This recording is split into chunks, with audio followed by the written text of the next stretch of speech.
Tonight is another quick dinner idea just because I gotta be running around today. I have my son's birthday this weekend.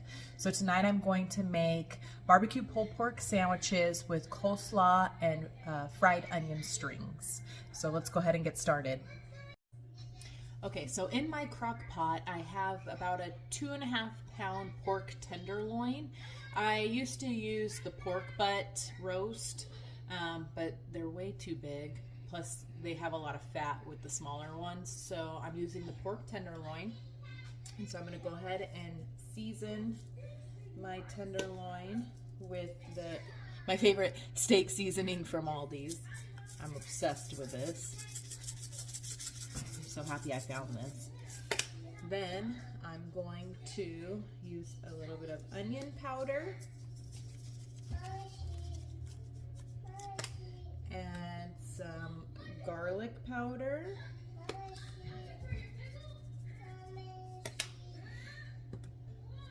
and then I cut up a whole onion and I'm just gonna throw that on top or on the sides. You can pick them up and kind of break it up a little bit.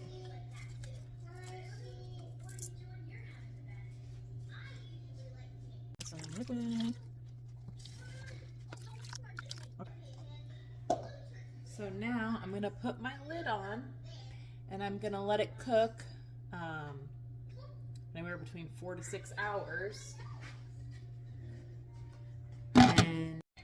Okay, so the coleslaw is super simple.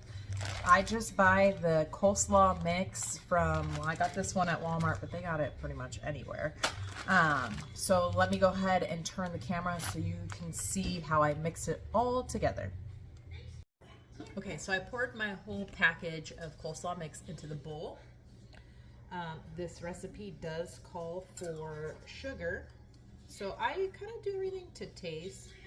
So I'm gonna do, this as a 1/2 tablespoon, but I didn't fill it up all the way because I don't want it to be like super sweet. So I just put a little bit for now.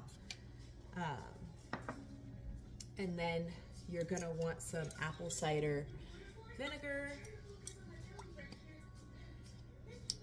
And I'm gonna take that 1/2 tablespoon again, but I'm not gonna fill it up all the way, just about there.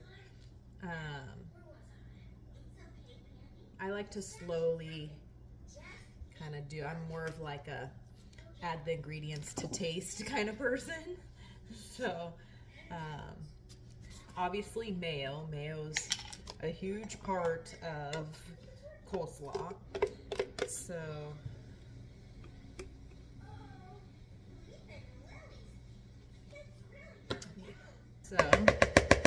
open a new one. So let's put a couple scoops.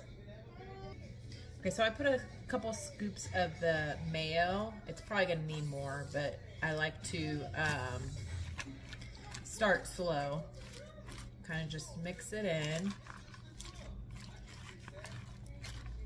And realistically, like, you can put as much mayo or less mayo depending on how you like your coleslaw. I like mine a little creamy, so I'll probably end up adding more because it's looking pretty dry to me. But again, I do everything by sight and taste. I don't really have like a set recipe per se. So this is kind of helping me, I guess, make a recipe so that I could share it with you. Okay. So I might add like one more little scoop just because I feel like it needs a little bit more. Okay. So let's stir that in. That's looking a little bit better. So that was probably about like 3 tablespoons of mayonnaise.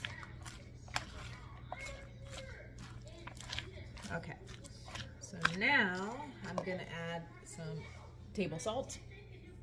And again, this is to taste, so I'm just gonna put a little bit at a time. And I'm gonna do cracked pepper. You could do regular pepper.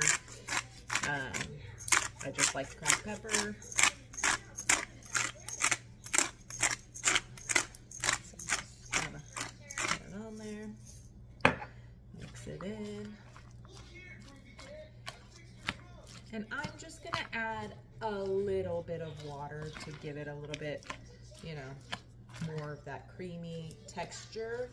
I'm not gonna add too much because as it sits in the refrigerator, the veggies will release some of their water as well. So I don't want it to be like runny. So I'm just gonna add maybe a tablespoon of water.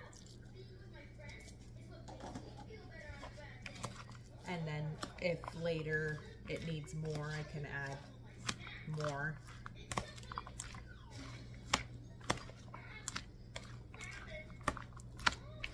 Okay, now this is where I taste it to see if it needs a little bit more sugar or the vinegar or salt, whatever.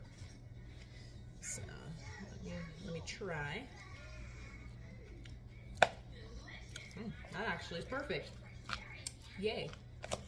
So I'm gonna go ahead and put the lid on it, put it in the fridge, and let it marinate. Okay, so I sliced up 2 onions, and underneath I scrambled up 3 eggs, and I'm gonna go ahead and put this lid on this container, and I'm gonna shake it up real good. Okay, so now the onions are nice and covered with the egg. And in my Ziploc bag, I have some panko breadcrumbs, and then I added some garlic powder, salt, and pepper. So I'm going to go ahead and put the onions inside this bag, give it a shake, and then we're going to go ahead and fry them up. And this is how I make my fried onion strings.